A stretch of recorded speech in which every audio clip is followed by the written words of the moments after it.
स्वागत है हमारे इस यूट्यूब चैनल में। दोस्तों, आज बीएसएनएल की एक महत्वपूर्ण खबर लेकर आए हैं VRS2 के बारे में।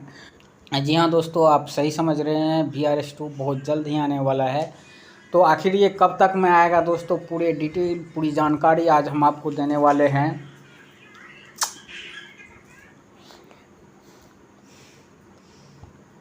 आपको हम पूरी जानकारी देने वाले हैं कि आखिर कब तक में VRS2 आने वाला है और इसका नोटिफिकेशन होने वाला है। तो चलिए दोस्तों, सभी यूनियनों और एसोसिएशन की ऑनलाइन बैठक में दूसरे VRS का कड़ा विरोध किया गया है। तो दोस्तों, बीएसएनएल मैनेजमेंट और सरकार चाहती है कि जल्द ही अब VRS2 आने वाला है। हालांकि बीएसएनएल यूनियन और एसोसिएशन ने इसकी बहुत बड़ी विरोध किया है। आखिर क्या है विरोध करने का कारण, क्या विरोध करने के बाद भी VRS2 आएगा, इसी के बारे में हम आज आपको जानकारी देने वाले हैं।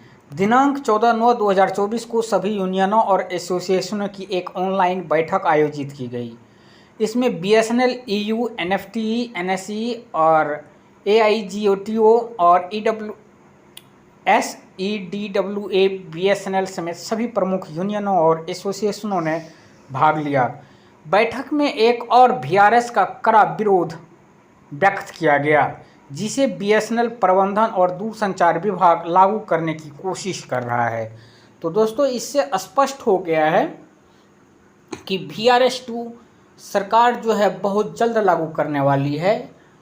और हालांकि इसका विरोध भी हो रहा है, लेकिन विरोध की कोई मायने नहीं रहेगी और बहुत जल्द सरकार इस पर निर्णय लेगी। बैठक में इस बात पर ध्यान दिया गया कि 2019 में 80,000 कर्मचारियों ने VRS लिया और उसके बाद BSNL प्रबंधन ने मानव संसाधन के पुनर्गठन के नाम पर 2,93,000 नॉन एग्जीक्यूटिव और एग्जीक्यूटिव पदों को समाप्त कर दिया है।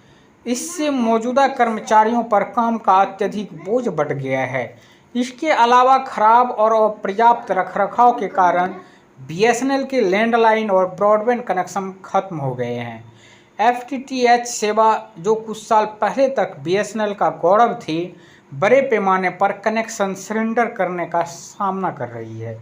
इन परिस्थितियों में बैठक में निर्णय लिया गया कि एक और VRS BSNL के लिए विनाशकारी साबित होगा। बैठक में प्रस्तावित दूसरे VRS का कड़ा विरोध करने का निर्णय लिया गया है। बैठक में इस मुद्दे पर CMD BSNL को एक ज्ञापन सौंपने और इस मुद्दे पर चर्चा करने के लिए उनके साथ बैठक करने का भी निर्णय लिया गया है। दूसरे बैठक में अधिकारियों के लिए उनके दैनिक प्रदर्शन के बारे में ऐप आधारित डायरी लेखन को लागू करने के प्रबंधन की फैसले का भी कड़ा विरोध करने का निर्णय लिया गया है। यदि कोई अधिकारी एक दिन के लिए डायरी लिखने में विफल रहता है तो वह अगले दिन की उपस्थिति दर्ज करने के लिए अयोग्य हो जाएगा, जिसके परिणाम स्वरूप उसका वेतन काट लिया जाएगा। इस मुद्दे पर CMD BSNL के साथ भी चर्चा करने का निर्णय लिया गया है। तो दोस्तों, देख सकते हैं BSNL की एक और योजना लागू कर रही है BSNL, जिसमें अधिकारियों को डायरी लिखना है कि आपने आज क्या क्या किया है, कौन सा काम किया है, उसका आउटपुट क्या है, उससे कितने रेवेन्यू जनरेट हुआ है। इसको हर दिन इस डायरी को लिखना है और ख़ास बात है कि इसको उस ऐप के माध्यम से ऑनलाइन भी डालना है। इसकी समीक्षा जो है उसका जो हायर ऑफिसर है, जस्ट हायर ऑफिसर है, वो समीक्षा करेंगे और उसमें कुछ लिखेंगे भी। यदि आपने एक दिन डायरी लिखना भूल गया या किसी कारणवश नहीं लिख पाए तो आप अगले दिन जो है सबसे पहले उपस्थिति दर्ज नहीं कर सकते हैं, अटेंडेंस नहीं दे सकते हैं और परिणाम स्वरूप आपका वेतन भी काट लिया जाएगा। तो वहीं हम दोस्तों दूसरे जो चर्चा करें तो VRS2 के बारे में। VRS2 भी बहुत जल्द आने वाला है। हालांकि यूनियन और यूनियन जो है BSNL का सरकारी एग्जीक्यूटिव का हो या नॉन एग्जीक्यूटिव का हो, सभी लोग विरोध कर रहे हैं। लेकिन हालांकि इस विरोध का कोई ज़्यादा असर नहीं होने वाला है।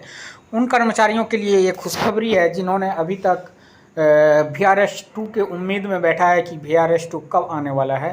तो दोस्तों आप लोगों के लिए खुशखबरी ही कहा जाए कि बहुत जल्द VRS2 आने वाला है, और आप लोग यदि लेना चाहते हैं तो ज़रूर आप लोगों के लिए खुशखबरी है। तो इसी के साथ उम्मीद करते हैं दोस्तों वीडियो को ज़रूर शेयर कीजिएगा। धन्यवाद।